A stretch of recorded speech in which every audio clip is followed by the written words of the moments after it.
Hello, friends. I'm back this time with a description of our tour of Scandinavia. Yes, we embarked on a group tour of Scandinavia, 8 days, 5 countries: Denmark, Norway, Sweden, Estonia, and Finland. The first 3 countries are Scandinavian. Estonia and Finland are strictly Nordic countries. We were a part of the 37-member tour group with a tour manager conducted by Veena World, a reputed tour company based in India. And this tour was in April-May 2023. Did you ask 5 countries in 8 days? Yes, friends, we got just a little tiny bite of each country. And delicious bites each one was. Enjoyed each of them. Of course, hectic it was. The temperatures were rather low, touching 0 degrees too. But it was the biting, chilly wind that was the troublemonger everywhere. Now about our first destination. Copenhagen, Denmark. Denmark is renowned to be the happiest country in the world due to its work culture and hygge spirit. Hygge, a word that denotes the cozy feeling of togetherness and comfortable familiarity, amiability, etc. The Danish language has no word for please. Denmark balances tradition and modernity beautifully. It has the oldest monarchy and the oldest national flag. It also has an open and liberal society.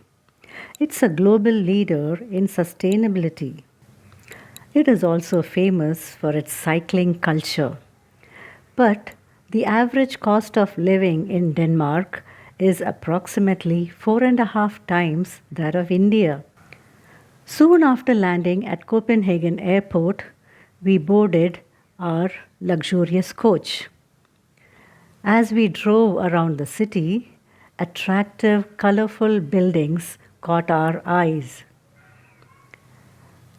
Nyhavn, or New Harbor, is the 17th century waterfront, canal, and entertainment district in Copenhagen, with its numerous colorful buildings, cafes, bars, restaurants, and harbor. We saw many boats in the harbor, also some very old wooden ships there too. We went for lunch at Deep Restaurant and we had great Indian food. The arrangements, right from the itinerary to the hotels, to restaurants, to entry tickets everywhere, are all arranged by our tour company. We have to use our purses or cards only for shopping. Then we checked in at our hotel. Since our previous night was spent on the flights, we were short on sleep.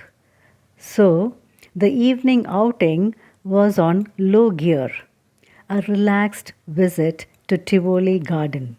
Opened in 1843, Tivoli Garden is 180 years old. The gate boastfully displays this number. People are free to stroll around and explore the gardens and the architecture. Only the rides have additional costs. It is said that this was frequented by the famous writer Hans Christian Andersen. Wooden roller coasters opened in 1914.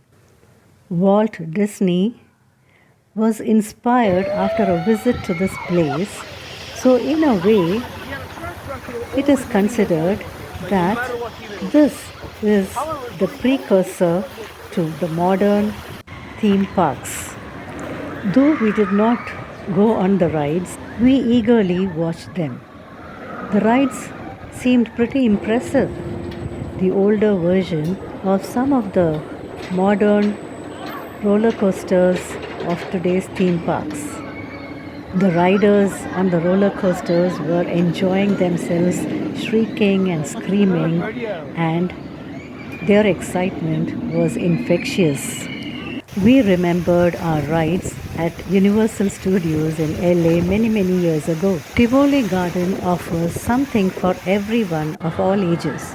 We took a stroll around the place, enjoying the beautiful gardens and fountains, the architecture, the statues. The stroll was relaxing after our long flights. At 6 o'clock, we seated ourselves at the small Peacock Theatre, an open air theatre, to watch a play. Usually it is for kids, but then curious onlookers can seat themselves and enjoy. It was a slapstick comedy. It had an old world charm in its presentation, in the characters as well. The way the backdrops were changed within a jiffy was really impressive.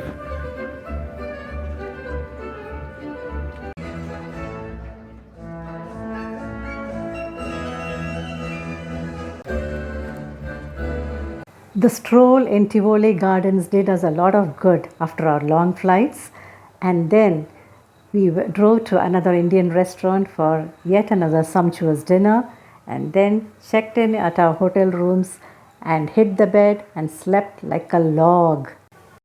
Next morning, after breakfast, we drove to one of the most familiar landmarks of Copenhagen, the statue of the Little Mermaid, made immortal by Hans Christian Andersen. Sculpted by Edward Ericsson, this bronze statue rests on a granite rock. It was gifted to the city in 1913 by Carl Jacobsen, a local brewer. Next, we were in Langelinie Park with numerous monuments, buildings, a marina, statues, and a playground. Gefjon Fountain features a group of oxen pulling a plough and driven by the Norse goddess Gefjon. Our next halt was at Christiansborg Palace. It is a palace and a government building, the seat of the Danish Parliament, Prime Minister's office, and Supreme Court of Denmark. The palace is home to the three supreme powers: the executive, legislative, and judicial powers. The palace is flanked by the Parliament in the south wing and the Supreme Court and the Prime Minister's office in the north wing. First, the Palace Square. It has been the hub of political life in Denmark, equally popular for all events, from celebrations to demonstrations. There is an impressive statue of Frederick VII on the Palace Square. The change of guards is at 12 noon. The palace has three distinct eras of Danish architecture due to two serious fires. The first was in 1794 and the second almost 90 years later. The main part of the palace was reconstructed in 1928. The chapel dates back to 1826. The showgrounds to 1740s. Several parts of the palace is open to the public. As we entered the palace, we had to put on a plastic covering for our shoes. Very impressive, very magnificent and opulent. The royal reception rooms are used for official functions of the monarch, such as banquets, state dinners, and functions.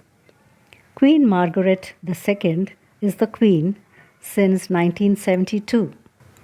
The Great Hall is the largest and most magnificent of the royal reception rooms.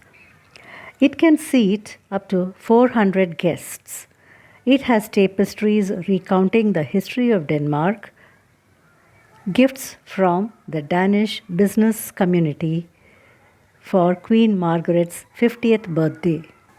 The Oval Throne Room is also very attractive. There is a painting that depicts how the Danish flag fell from the sky in Estonia in 1219. As mentioned earlier, this is the oldest flag in the world. It was fun looking at the beautiful photographs of the royal family, fantastic ceiling decor, attractive chandeliers, the velvet room. The velvet, we were told, was from India. Ornamental doors and furniture pieces, clocks in every room. You know what? All of them were working.